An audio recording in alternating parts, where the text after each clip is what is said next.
Buen día, vamos a iniciar con nuestra clase que es la descolonización y el tercer mundo. ¿De acuerdo? El fin de la Segunda Guerra Mundial significó también el final de los viejos imperios coloniales. Estos imperios coloniales mayormente creados por países europeos. ¿No? Esto va a iniciar o va a comenzar un proceso de descolonización que se prolongó hasta 1975. El proceso de descolonización. La descolonización fue un fenómeno esencialmente político, porque casi todas las colonias siguieron dependiendo económicamente de sus antiguas metrópolis. Metrópoli hace referencia al país europeo o al país potencia que domina la colonia. ¿De acuerdo? Las principales causas de la descolonización fueron las siguientes. La primera, la Segunda Guerra Mundial mostró a las colonias la debilidad de sus metrópolis y que éstas no eran invencibles. Otra causa, la guerra también reforzó los movimientos nacionalistas. En las colonias, incluso antes de la Segunda Guerra Mundial, se habían creado movimientos nacionalistas que desde la legalidad o desde la clandestinidad luchaban por la independencia. Una de ellas es, por ejemplo, el movimiento de la Mano Negra que buscaba la libertad de Serbia. ¿De acuerdo? Continuamos. La guerra fue una escuela de formación de guerrilleros. Y esto iban a formar los líderes populares que se iban a conectar con las masas. Otro, las dos superpotencias de la Guerra Fría, Estados Unidos y la Unión Soviética, no tenían colonias en el sentido tradicional, pero necesitaban apoyo para su disputa por la hegemonía mundial.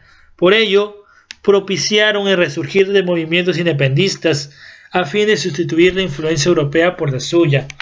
Estos países buscaban apoyar a ciertas facciones y así se suscitaban muchas guerras, como es el caso de la guerra de Corea, la guerra de Vietnam. Cada una de las superpotencias apoyaba a una facción que buscaba la unificación o la separación. Otro punto importante en el proceso de descolonización, el papel de la ONU.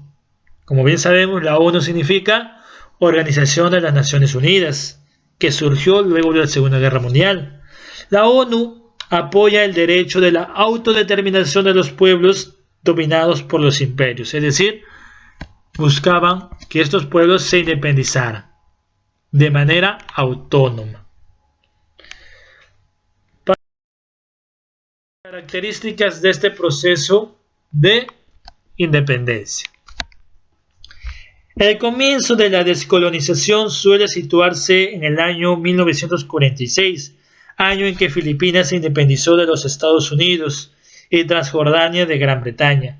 La mayor parte del proceso se produjo entre las décadas del 50, 60 y la primera mitad de 1970.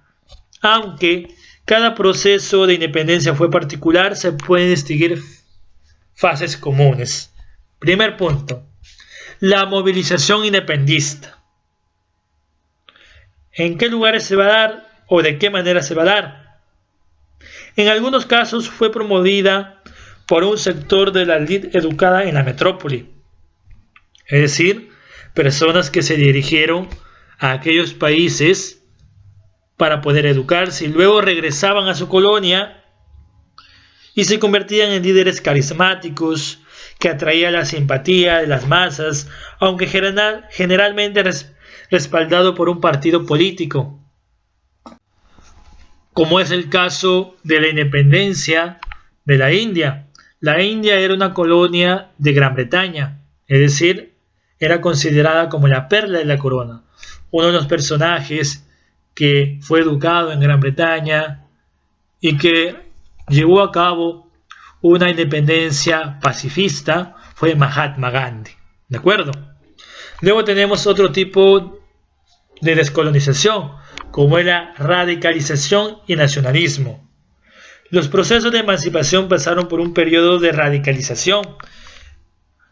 ¿no?, en la lucha contra el poder colonial. En ocasiones se transformaron en grandes revolucionarios, en grandes rebeliones. Estos procesos solían estar acompañados de una exaltación de identidad nacional, como es el caso que en Egipto se llevó a cabo gracias a Gamal Abdel Nasser. Ahí tenemos una imagen de él. Otro tipo de descolonización, el mecanismo de independencia.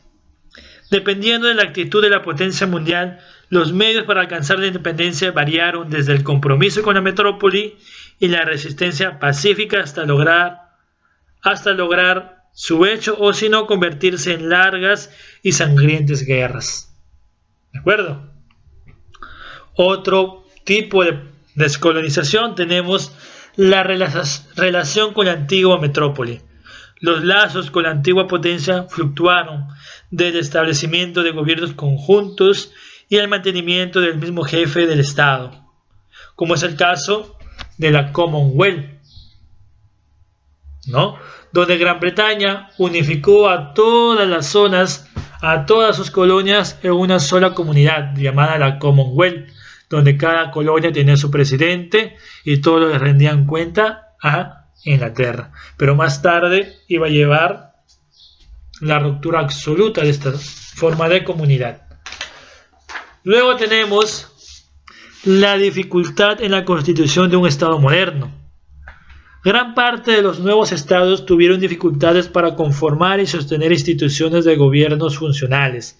Esto se debió a causas como la formación de estados con fronteras artificiales o rivalidades por el control de los recursos.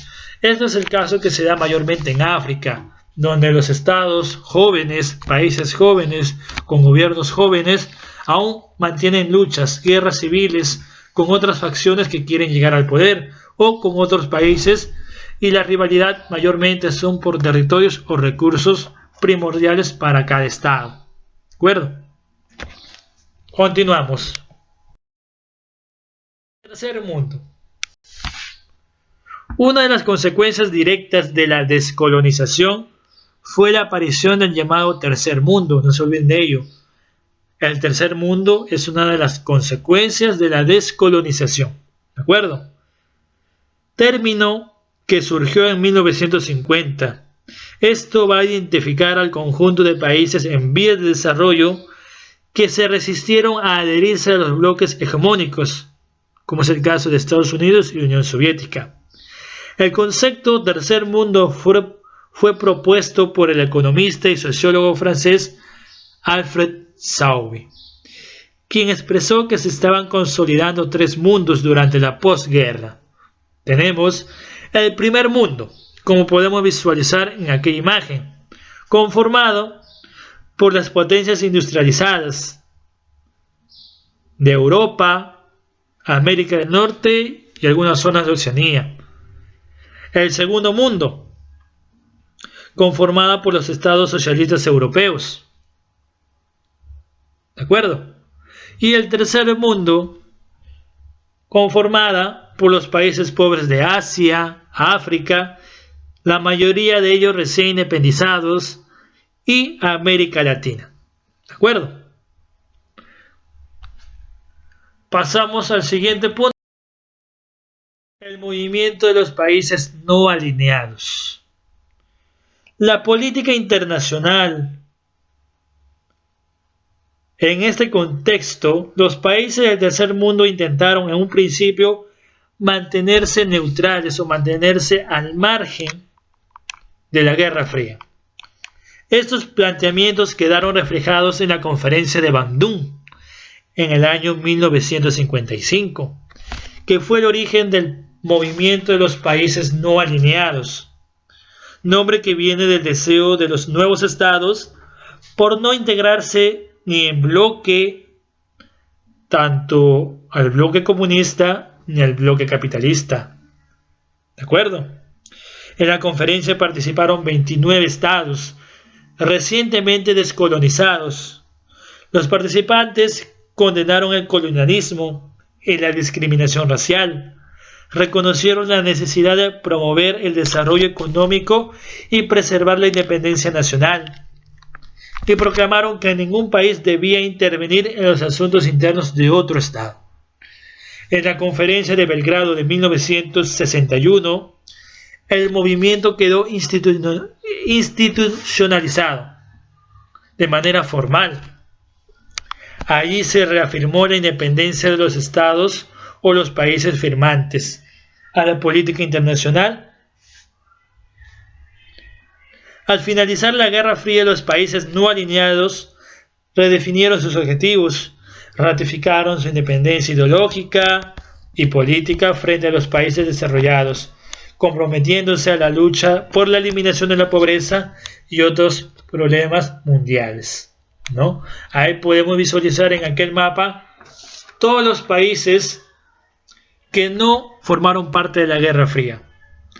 Los países que no formaron parte de la Guerra Fría se denominan movimientos no alineados, ¿de acuerdo? Y con ello culminamos la clase del día de hoy. La tarea las dejo en la ficha informativa y ojo, toda tarea se envía a la plataforma Classroom. Que tengan un buen día.